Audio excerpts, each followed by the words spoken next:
Les bitmojis sont-ils halal ou haram? J'ai partagé mon snap avec un bitmoji assez stylé et j'ai reçu énormément de messages en me faisant un rappel, en me disant que c'est haram et surtout beaucoup de questions à ce sujet. Merci à toute ma communauté de m'avoir fait un rappel et je sais que si je fais une vidéo où un jour je peux me tromper, grâce à vous, si un jour je glisse, vous pourrez me rattraper.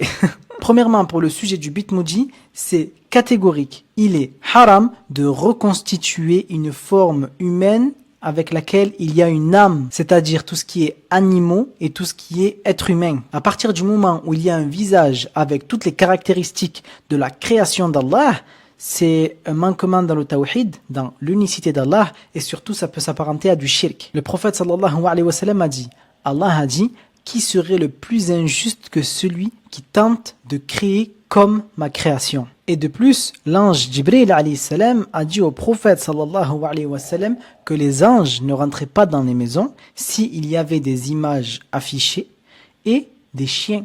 Deuxièmement, le bitmoji, quand on efface une partie du visage, c'est-à-dire comme là en l'occurrence j'ai effacé les yeux, on efface 1, 2, 3, voire on efface le visage entièrement, ça ne rentre pas dans les caractéristiques de ce hadith. Et certains savants ont autorisé le fait de retirer certaines caractéristiques du visage pour ne pas que ça rentre dans le hadith. Il y a aussi d'autres éléments à prendre en compte, comme certains dessins animés ne rentrent pas aussi dans le hadith. Spider-Man, Bob l'éponge, Cars. C'est vrai qu'on a mis un visage sur une éponge, par exemple pour Bob l'éponge, mais une éponge n'est pas une création d'Allah vivante, donc c'est juste une imagination. Une éponge n'est pas vivante. Cars, c'est une voiture, donc une voiture n'est pas vivante. Et Spider-Man n'a pas un visage entier. J'ai cité juste quelques exemples. Wallahu a'lam, qu'Allah nous donne la bonne intention.